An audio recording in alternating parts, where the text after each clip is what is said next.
చాలా బాగుంది అన్న. ఇక్కడ మాకు అన్ని పథకాలు అందుతున్నాయి. నాకైతే ఇల్లు లేదు సొంతంగా, కానీ నా సొంత ఇల్లు కానీ వచ్చింది. ఇక కొన్ని ప్రతిపక్ష పార్టీలు అనేది జగన్ గారి మీద విమర్శలు అనేది చేస్తున్నారు. దాని మీద మీ స్పందన ఏంటి? వాళ్ళు ఊరికి అనవసరంగా చేస్తున్నారు. జగన్ పాలన బాగుంది, నెక్స్ట్ ఆయపనే సీఎం అవుతాడు. ఇకపోతే ఇక్కడ ఎంపీ అవినాష్ రెడ్డి గారు, ఆయన పాలన అనేది ఎలా సాగుతుందన్న? ఇక్కడ చాలా బాగుంది. ప్రతి ఒక్కరిని కలుస్తున్నాడు ఆయప్ప. అందరూ ఏం సమస్యలు అని తీరుస్తున్నాడు. చాలా పరిపాలన ఉంది ఆయప్పది కూడా. ఇకపోతే వైఎస్ షర్మిలా గారు, సునీత గారు వచ్చి అవినాష్ రెడ్డి గారి మీద కొన్ని విమర్శలు అనేది చేస్తున్నారు, ప్రెస్ మీట్లు పెట్టి. దాని మీద మీ స్పందన ఏంటన్న? దాని గురించి మనం ఏం చెప్పకూడదు. వాళ్ళ ఫ్యామిలీ మ్యాటర్లు అయ్యి వాళ్ళ సమస్యలు ఏమో. ఓకే, అది ఎంతవరకు కరెక్ట్ అంటారన్న? వాళ్ళు చేసే నిందలు వాళ్ళ పద్ధతి కాదు. కానీ జగన్ అన్న మంచోడు, చాలా మంచోడు. అన్ని అందరికి అందుతున్నాయి. ప్రతి వాలంటీర్ వచ్చి ఇంటింటికి మంచి పింఛన్ ఇస్తున్నారు, రేషన్ సరుకులు ఇస్తున్నారు. ప్రతిదీ వచ్చి కంపల్సరీ వాళ్ళు వాలంటీర్ నెల 1వ తేదీ వచ్చి ఉదయాన్నే 5 గంటలకు వచ్చి పింఛన్ ఇస్తున్నారు. ఎంత మెజారిటీ గెలుపొందే అవకాశం ఉందన్న అవినాష్ రెడ్డి గారు ఇక్కడ? అవినాష్ రెడ్డి 1,00,000 పైన మెజారిటీ వస్తుంది. ఈ రాష్ట్రంలో గత 2019 నుంచి 2014 నుంచి 2019 వరకు చూసుకుంటే ఇప్పుడు ఏ పల్లెకు పోయినా అభివృద్ధి అంటే జగన్ అంటే అభివృద్ధిలా చూపించారు. ఇప్పుడు ప్రతిపక్షాలు జగన్ చేసిన అభివృద్ధి ఓర్చుకోలేక జగన్ పై విమర్శలు చేయడమే వాళ్ళ లక్ష్యంగా పెట్టుకున్నారు. జగన్ సింగిల్ గా వస్తే వాళ్ళు గుంపులుగా వస్తున్నారు. కానీ ఇప్పుడు 150 సీట్లు అప్పుడు వచ్చాయి. కానీ ఇప్పుడు అత్యధిక మెజారిటీతో ఇక్కడ రఘురామ్ రెడ్డి గారు కానీ అక్కడ అవినాష్ రెడ్డి గారు కానీ ఎక్కువ మెజారిటీతో గెలిచి జగన్ ముఖ్యమంత్రి చేయాలని కోరుకుంటున్నారు. ఎక్కడ చూసినా అభివృద్ధి కనిపిస్తోంది. ఈ రోజు ప్రతిపక్షాలు అభివృద్ధి ఓర్వలేక జగన్ పై విమర్శలు చేస్తున్నారు. ఎంపీ అవినాష్ రెడ్డి గారు పాలన ఎలా ఉంది ఇక్కడ?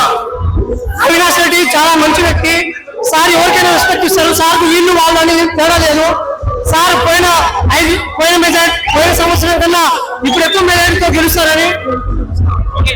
సునీతమ్మ గారు, షర్మిలమ్మ గారు అవినాష్ రెడ్డి గారి మీద కొన్ని వాదాలు చేస్తున్నారు. దాని స్పందన అంటే అప్పుడు ఏం జరిగిందో మనకు తెలీదు. అంటే వాళ్ళు ఈ రోజు చంద్రబాబు నాయుడు చెప్పినట్టు విని అవినాష్ రెడ్డి గారిపై విమర్శలు చేస్తున్నారు. ఆ విమర్శలు సరికాదని. జగన్ గారి పాలన 100% ఏమేమి హామీలు ఇచ్చారో అవన్నీ నెరవేర్చిన ఒకే ఒక ముఖ్యమంత్రి వైఎస్ జగన్మోహన్ రెడ్డి గారండి. ఇచ్చిన హామీల్ని 100% నెరవేర్చిన ఏకైక ముఖ్యమంత్రి మన వైఎస్ జగన్మోహన్ రెడ్డి గారు. ఇక్కడ పోతే జగన్ గారు 170 సీట్లు కొడతా అని చెప్తున్నారు. దానికి తోడు ప్రతిపక్ష పార్టీ విమర్శలు అనేది ఎక్కువ చేస్తున్నారు. దాని మీద స్పందన అన్న, ప్రజల హృదయాల్లో ఉన్న ఏకైక ముఖ్యమంత్రి వైఎస్ జగన్మోహన్ రెడ్డి గారు 175 సాధిస్తారు. ఇది ప్రతిపక్షాలు ఎన్ని విమర్శించినా ఇది 100% ఇది నిజమైతాది. వాళ్ళ గుండెలో రైలు పరిగెత్తే ఇది వాళ్ళు భయపడి ఓడిపోతామని నిర్ణయానికి వచ్చేసే ఈ విమర్శలు చేస్తున్నారు.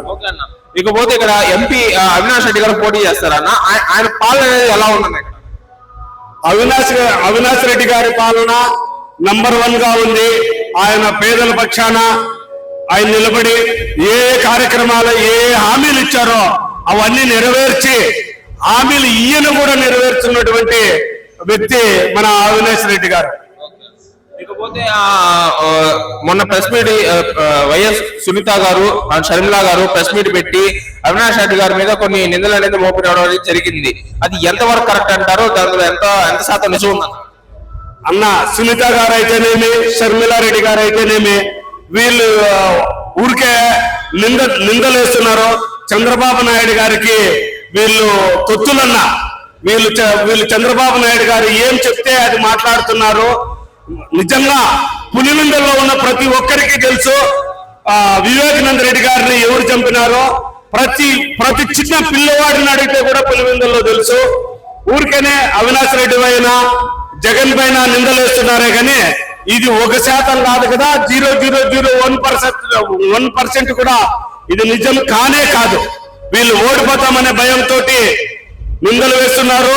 మొన్ననే కోర్టు ఈ విషయాలు మాట్లాడొద్దని వీళ్ళకు మొట్టికాయలు కూడా వేసింది.